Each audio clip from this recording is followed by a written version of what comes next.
Hello there, and welcome back to Midlife Rises. I'm Cheryl. You know, I recently had a scare. So this week, I'd like to talk to you about paying attention to your health in midlife years, okay? So don't go away.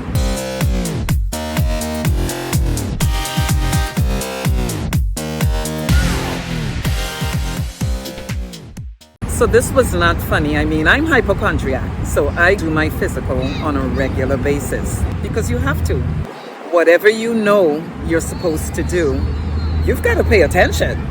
Because I mean, these are the times that, you've got to be very, very careful because things happen. And so things like owning a pressure machine, for example, you should not be waiting to get to a doctor to have your pressure checked. You need to know what your numbers are.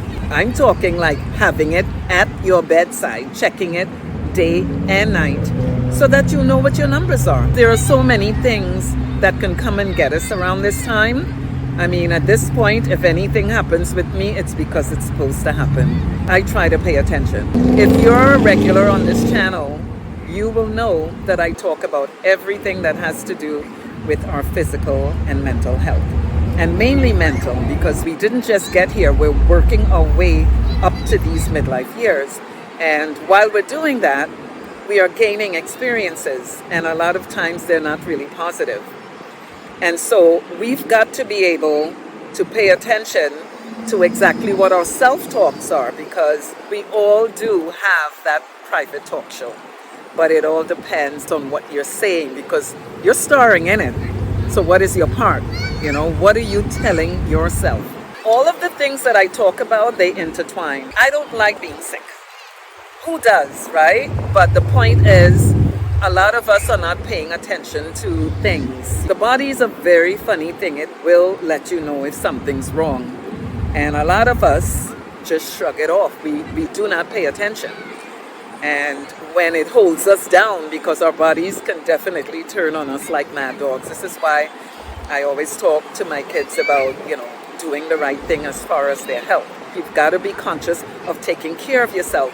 You need this thing to take you around. So you want to make sure that you are taking care of it so that when you get to midlife years, things are in place. So let's talk about all the different things that can go wrong. I know for women, we have a few things that come at us, things that could try to interfere with us if we're not following the protocol.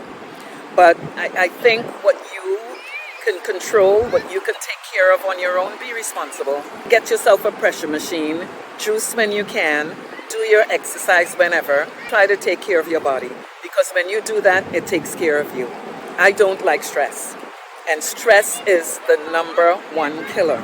I've always heard that, but listen to this. It's not the stress that kills you. It's what happens when you have stress. I don't allow people, person, or thing to interfere with my stress level, to put me in that mode where I am stressed. I don't like being sick. I don't like feeling sick. And so with that, the jobs, the people I have in my circle, the relationships that I have, I am cautious, because anyone that's interfering with my well-being, they have to go, they can't stay. Sun is going down. I don't like being sick. I don't think anyone does, but let me tell you exactly what stress does, why I don't play around with it, okay? What it does is it weakens your immune system. It absolutely weakens your immune system. So, eating right, getting the right amount of sleep, and watching your stress level is key. This is why I don't understand why, in even relationships, any kind, friendships, marriages, partnerships, we have some people that will put themselves in a position where they are ignoring the stress. But when you wind up with a mental illness, physical sicknesses, who do you have to blame but yourself? I do not play around with stress, and I don't tolerate anyone to be in my circle, any one place or thing that will interfere with my well-being. And so when we're talking about things like being in a relationship that's abusive, you won't find me in those areas, because I don't even know how to do that. because I know what it's like to feel good. I know what it feels like to have my peace and to, maintain a healthy lifestyle, to have a healthy body. And with that, I don't play around with stress.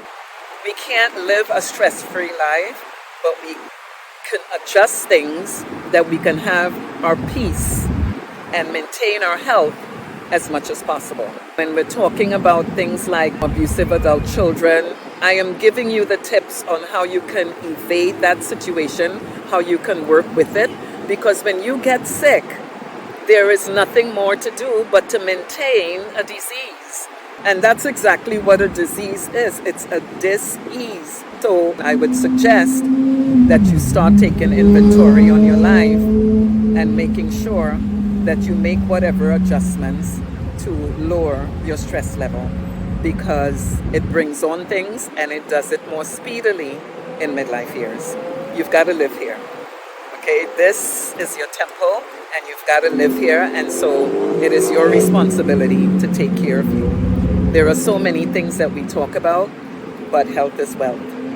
Killing yourself out on a job, knowing that it's not agreeing with you, knowing it's making you sick, just to have the finer things in life, you still want to be able to enjoy that, right? And you're not going to be able to when you're sick.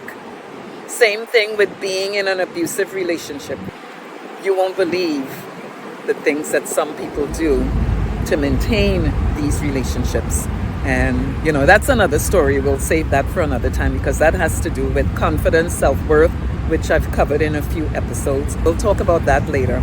But right now, pay attention to self. Do your blood work and keep your yearly visits, because it's very important.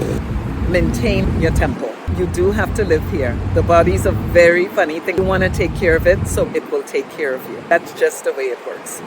Okay? Check us out at midliferises.com. Subscribe to the channel so that you don't miss a beat, and we will see you next time. You take care.